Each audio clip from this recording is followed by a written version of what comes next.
Ассаламу алейкум туугандар. Оштун мурдагы мэри Жеңишбек Токторбаевден ошо мамлекеттик кызматты, мамлекеттик жанагы муниципалдык иште туруп, өзүнүн бизнесин кантип өнүктүргөнү, өзүнүн ишкерлерди, башкаларды, мисалы конкурент, өзүнүн ишканаларына конкурент болгондорго кандай кысымдарды жасап аткандар боюнча маалыматтар көп келип түшүп атат. Ал боюнча бир катар анын баягы курулуш компаниясы бар экен, анын базар коргондо кирпич заводу бар экен, курулуш компаниясы дегенде бир нече курулуш компаниясы бар экен. Анын жанагындай ховолордо стройкаларда колдонгон жанагы самосвал унаалар, кытайлык ховосово ушундайлардан бир жүздөгөн унаалардан турган автопарковкалар бар экен. Анан арматура, брусчатка, жанагы лотокторду чыгарган айтору көптөгөн ишканалар бар экен. Өзүнө, үй бүлөсүнө, жакындарына таандык аффилированный компаниялары көп экен. Бир эле эмес, бир нече курулуш компаниялары бар экен. Анан ошолордун бардыгын Ош шаарында мисалы 2025-жылы өлкөнүн тарыхында биринчи жолу 6 миллиард 600 миллион сом, дагы айтам, 6 миллиард 600 миллион сом мамлекеттик бюджеттен бөлүнүптүр. Ошол көптөгөн каражаттар бөлүндү. Анан көптөгөн курулуштар жүрүп баштады. Анан ошол курулуштарды жүргүзгөндө мисалы албетте алардын транспортировкасына коо машиналар керек болот. Ал өзүнүн жана аффилированный компанияларын алып келип иштеткен, Жалал абадтан алып келип Ошко брусчатка, жанагы лотоктор, жанагы эмелер дагы арыктарды жасаган. Ошолордун бардыгын өзүнүн компаниясынан заказчик мэрия, ал эми анын баягы саткан материалдарды буга ошол Жеңишбек Токторбаевга тиешелүү аффилированный компаниялар иштептир.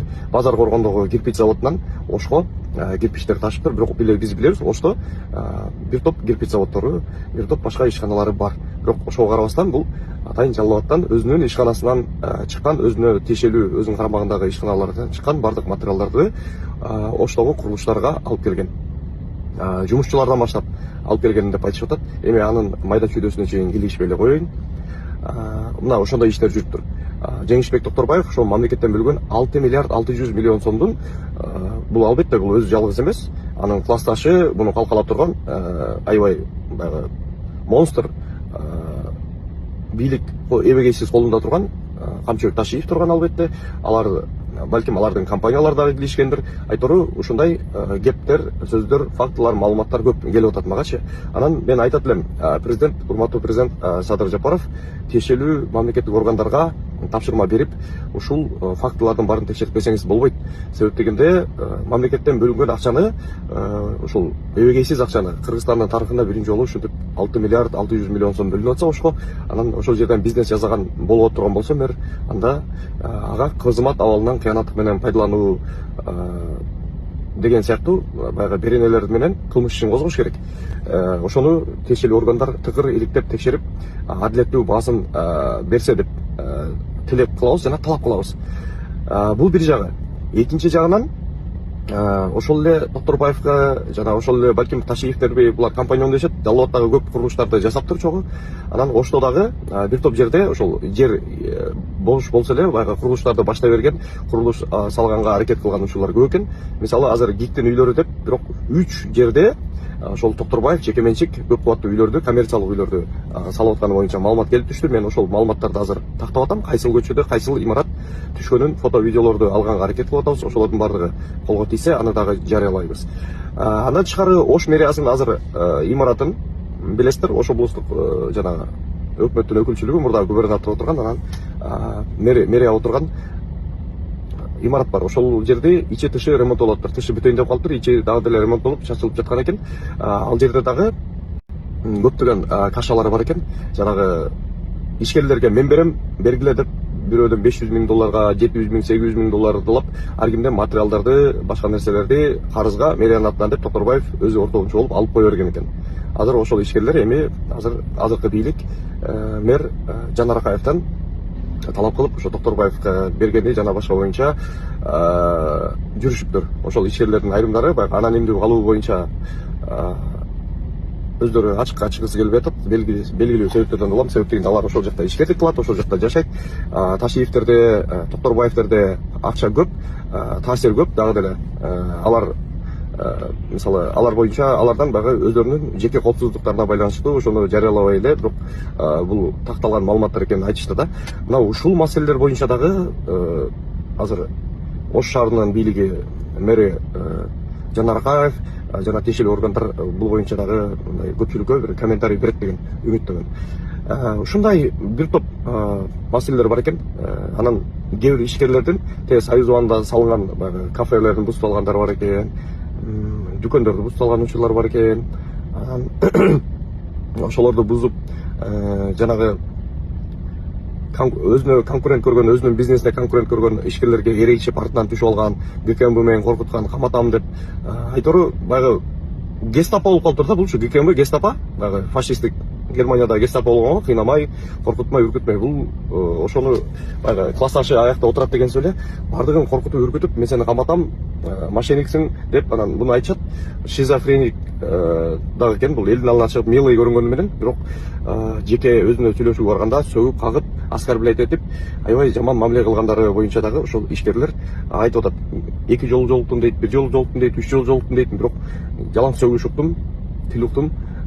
Анан мени ГКМБга каматам деп коркутту дейт. Анан тышкары ошол мэрдин өзү сот, өзү прокурор, өзү милиция айтору бардыгы милдетин өзү аткарып, эч кандай соттун чечими жок, эч кандай баягы биз укуктук мамлекетпиз да акырычы.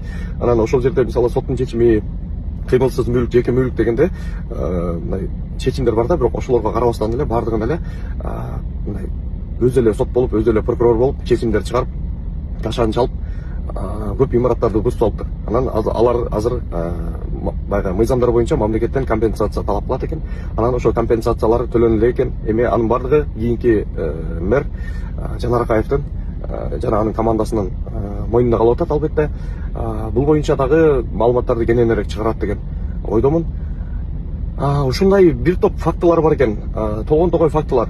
Мен эми азыр анын артынан отуруп, анын артынан баягы мага келген фактыларды болушунча 2-3 булактардан тактап, анан чыгарганга аракет кылып атам. Бунун баары куру сөз эмес.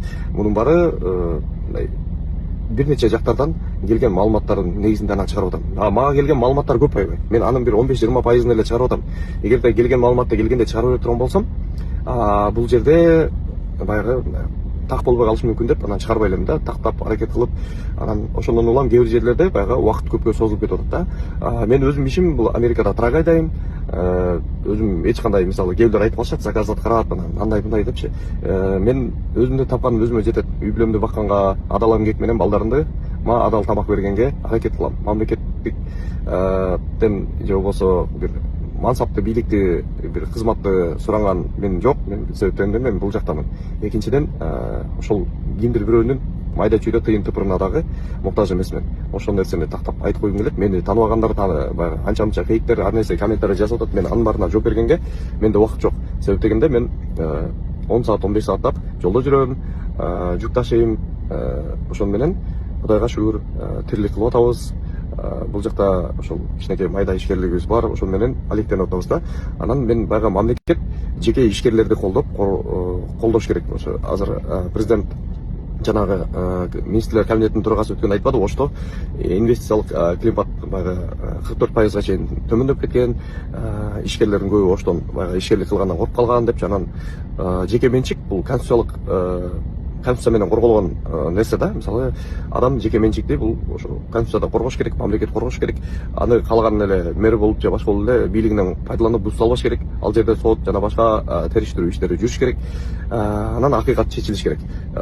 Мен мисалы жеке ишкерлерди, алар мамлекетти баккан адамдар, бюджетти түзгөн ошолор, анан жеке ишкерлерди эгерде налогун төлөп жакшыраак иштеп атса, аларды кордош керек деп эсептейм мамлекетчи. Мен жүргөн Америка, буга чейин Европада жашагам. Алардын баардыгы эмнеси менен өнүккөн, эмнеси менен ушундай жакшы жашоого жеткен, албетте бул ишкерлер төккөн салыктын негизинде.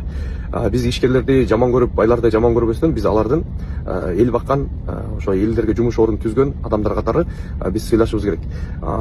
Токторбаевге окшогондор жанагы союз маалы келгенде баягы байларды кулакка тартып, байларды жек көргөзүп, анан кендеги кембагалдардын баягы колдоочусу, коргоочусу болгондой, ошондой Токторбаевге окшогон, Ташиевге окшогон түр көргөзгөн адамдарды, анан булар эки жүздүү да, бул жагынан ошондой түр көргөзөт, бирок Ташиевдин жана инисини 12 миллиард сомдук 140 эми 140 минимум 140 миллион долларлык жанагы активин көргөзүп атат да декларациядачы. Ошондой байлыкты топтогон жана Токторбаевдин бир нече ишканасы бар экен. Ошондой ишкерликти кылып алып, бирок башка ишкерлерди талаптанып, алардын мүлктөрүн бузуп, талкалап жатканы бул эки жүздүүлүк.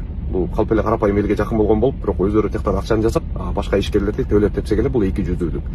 Мына ошондой бийлик адамдары, ошондой бир каракчылардан мамлекет ошо ишкерлерди колдош керек, коргош керек. Мурда Камчы Көлбаев жана башка ошол уюшкан кылмыштуу топтор ишкерлердин мите курттай соруп келген болсо, эми аларды кийин ошол жанагы Эдунун 40 чороосу деп атпай, 40 чоро эмес, алар 40 каракчы, карактаган, тоногон Ташиевдин ошолордун бардыгы жан жөөкөрлөрү бир 30-40 50 адам мамлекеттеги ишкерлерди талап тоноп кустуруп, жарымын мамлекетке, жарымын чөтөктөрүнө экен кылып, айтор көптөгөн маалыматтар чыгып атат да. Мына ушунун баарын иликтеп, анан ошондой нерсени кайра эмкиде мындан ары башка мамлекеттик органдар монстрго айланып, кайра эле ошондой нерсенин болушуна мамлекет жол бербеш керек, мамлекеттик бийлик. Себеп дегенде бул бийликтер бул ишкерлерди коргош керек деп аткан себеби бул биз Кыргызстанда ансыз деле ишкерлер аздаган адамдар ошондой ишкерлик менен алек болуп жумуш орундарын түзөт. Анан ошолордун бардыгын биз кордотуп, талатып, тонотуп жок кылып алсак, бул албетте мамлекеттин өнүгүшүнө, мамлекеттин келечеги үчүн коркунучтуу нерсе да. Мына ошол нерселердин бардыгына мамлекеттик бийлик, бүгүнкү конституциялык бийлик жакшы чара колдонуп деген үмүттөмүн. Жана ошол нерсени бардыгыбыз бирге талап кылышыбыз керек. Бир аз менин могу видеом көбүрөөк болуп калды. Ошентсе дагы бул баягы маанилүү нерсе. Ушул боюнча маалыматтарды бөлүшүп койсоңуздар жакшы болот эле. Биз ушул бардык адамдарга жетсин, адамдар баягы булардын чыныгы жүзүн көрсүн деген эле үмүт да. Кайрадан көрүшкөнчө.